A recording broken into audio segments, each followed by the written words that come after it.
birthday ni Jubilee. Happy birthday.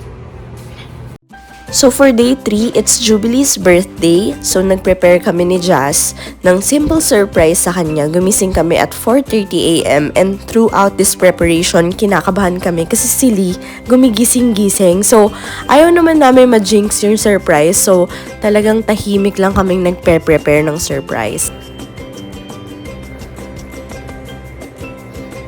At ito na nga, hindi pa tapos yung pag-set up namin dun sa may bed. Nagising na si Lee kasi nag-alarm yung phone niya, Mare. Mare, nag-alarm yung phone niya ng 5 AM. Hindi niya pala na turn off. So kami ni Jazz, nag-iisip na kami nito na, sige, okay na yan. Basta idikit na lang natin kahit half awake na siya. Push na natin to. Tapos tawa na kami ng tawa niyan. And ayun, nilabas na namin yung surprise for Lee. Happy birthday, Mare!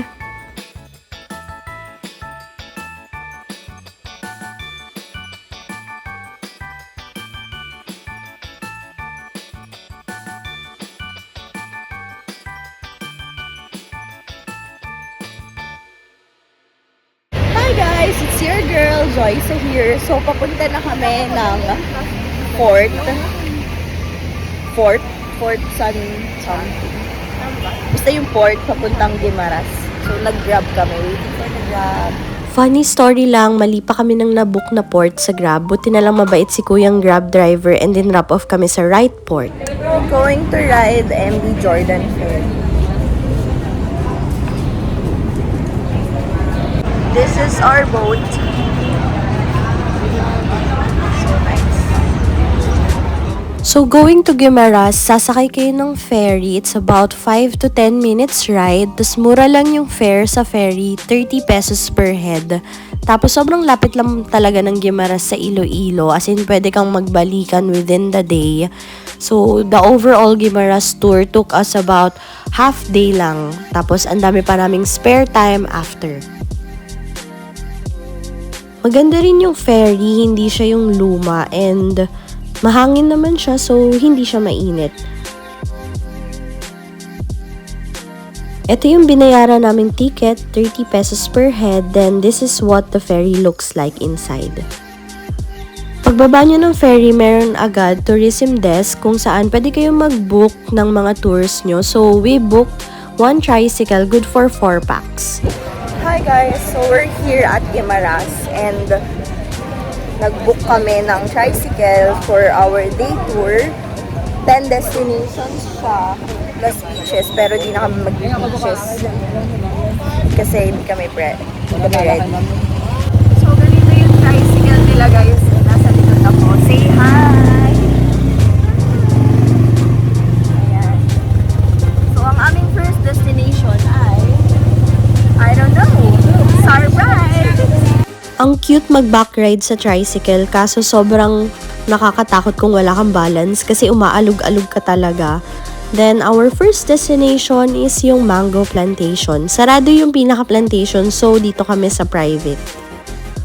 So, ayan, tamang pa-cute lang sa aming cameraman. Shoutout sa aming tricycle driver na nag-take ng pictures and ng videos naming tatlo.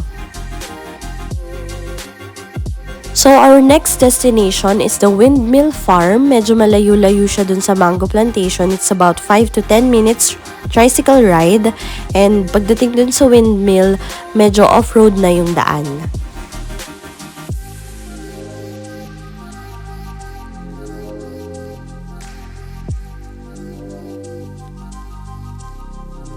Sobrang lakas ng hangin dito sa Windmill Farm kahit na hindi umiikot yung mga windmills. Tapos syempre, ito si birthday girl, ganda-gandahan.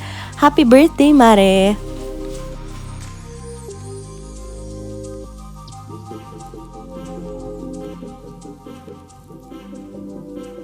So this is just me videoing myself kung paano mag-balance sa likod ng tricycle, lalo na maalog-alog siya kasi nga off-road yung daanan namin. And our next destination is the Holy Family Hills. So dito sa Holy Family Hills, wala siyang entrance fee, magbibigay lang kayo ng donation upon exit. Not sure kung may mga events pa dito na nangyayari. Pero mukha siyang abandoned for me. Pagkapasok mo dito sa entrance, makikita mo yung Last Supper but with a twist yung design niya kasi iba't ibang tao instead na apostles yung nakalagay. Ito naman yung view sa taas kapag inakyat mo yung statue ni Jesus doon sa Holy Family Hills. Then ito, pa-cute lang while walking down going to the exit. And here are some pictures of the place.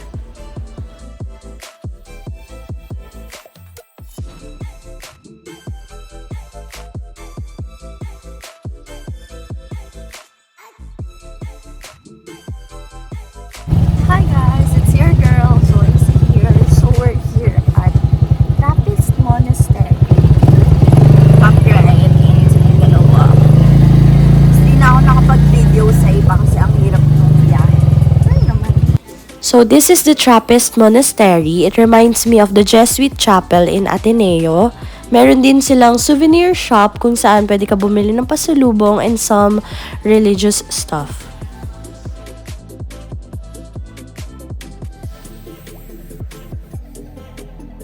So we're going to have our lunch at Viking Seafood Restaurant.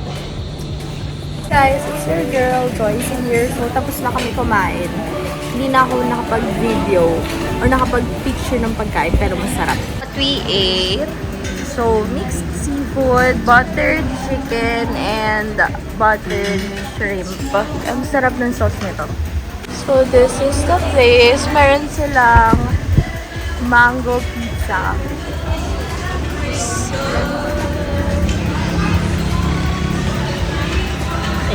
Feel na feel yung kanta.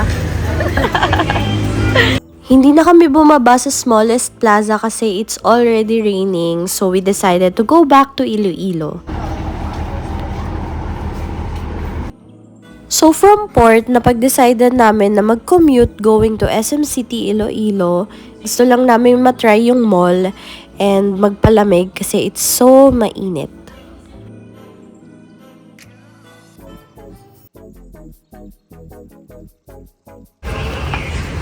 So, we're here at SM Iloilo and lalakad kami papunta dun sa Festive Walk. Ayan ang mga tanline ng dalawa. Namumula-mula. Ako wala eh. Nangingitim lang ako. Akala namin ito yung Festive Walk pero hindi pala. This is Plaza-ish something.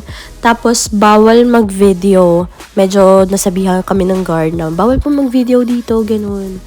So ayun, after strolling here, nag-SM na lang kami para mag-ice cream. And for the night of our third day, we decided na mag-stroll around doon sa K-Town kung saan maraming mga street food and of course, ganda-gandahan moments kami. Walking in a winter wonderland. Charot. Oh, girls, just wanna have fun. Just wanna. So we just explored the place at night and of course, nag-birthday celebration to our best friend, Jubilee. Happy birthday, Mare! That's it for day 3. Thank you for watching!